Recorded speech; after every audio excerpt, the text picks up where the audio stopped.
Chapter 39. Vertical integration by food conglomerates, as in the poultry industry, has moved with great speed in the last quarter of the 20th century. Yet this incredible poultry peonage of the chicken farmer has spread almost without notice by urban America. That was in quotes. In the moonlight that soaked through the foliage of the grand banyan tree, the hero was addressing the multitudes.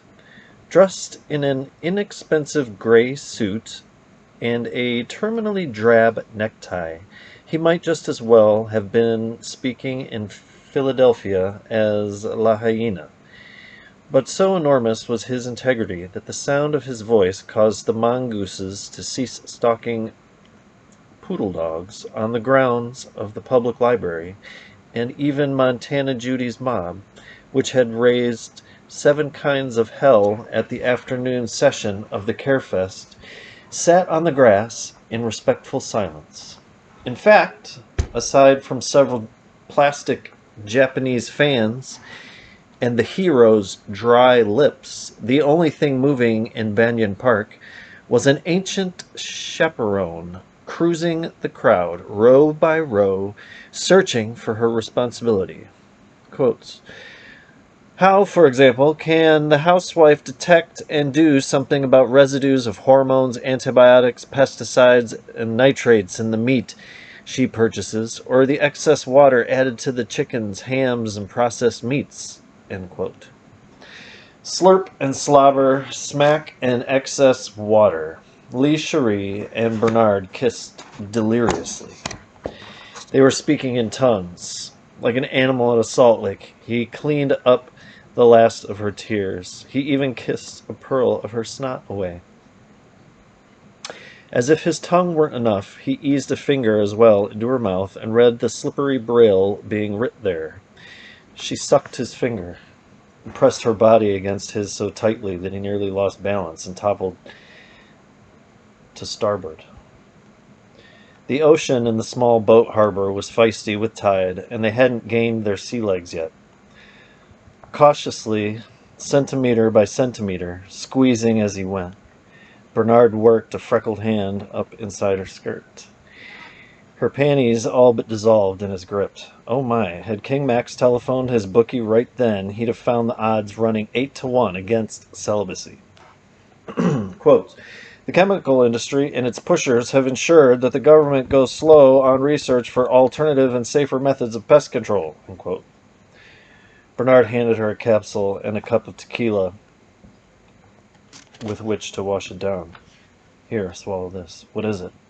She-Link, Chinese birth control. It's very old and very safe. 1 capsule lasts for months. Take it, babe. I don't know. What's in it? The 4 immortals. Only 4? I'd feel safer with 6.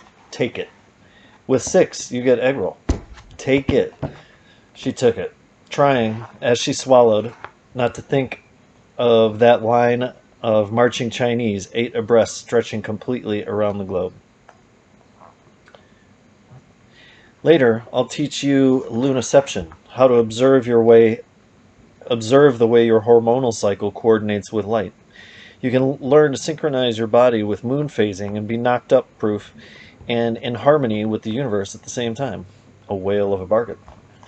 Lee Cherie was so pleasantly surprised by what she was hearing, she delighted by this mad bomber's concern for her womb, that she threw her arms around him and kissed him like he was going out of style, which to the thinking of many he was.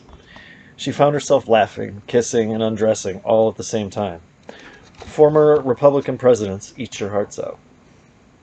Quote, competition, free enterprise, and an open market were never meant to be the symbolic fig leaves for corporate socialism and monopolistic capitalism, end quote.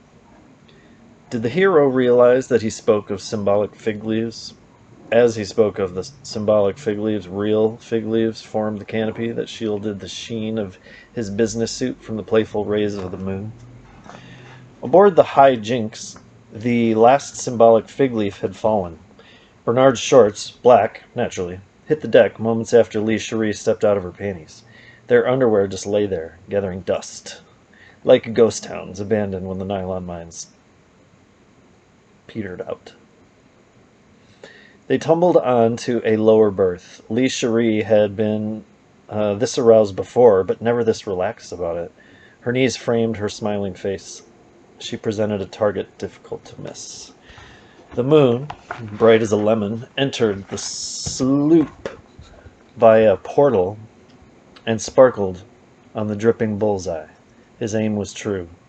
He sank to the hilt. "Sweet Jesus," she cried. "Yum," he moaned.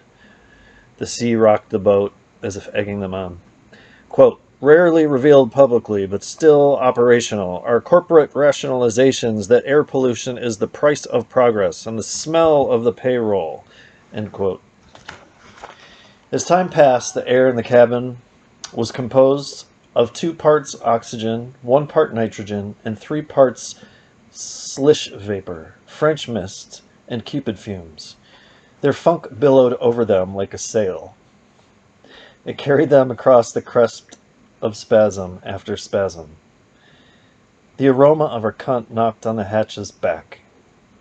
The scent of his semen swamped the bilges. "Ooh," she marveled. "Don't we smell pretty?" "Good enough to eat," he answered. He thought about what he said and gave him ideas.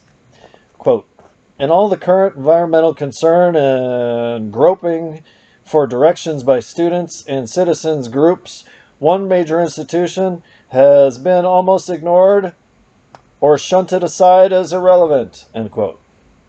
They had been still for a while, catching their breath, letting the tempo of their blood drums slacken, gazing into each other's eyes in perfect manifestation of hypnotic, universal, peeper-lock love trance, when Lee Cherie said, "You know, Bernard, that was not very nice, what you did." "I'm sorry, I thought you liked it. Some women are inhibited about having that part of them loved. Maybe it hurts, but I tried to be gentle, and you certainly sounded like you were liking it." "Not that, silly. I'm talking about that."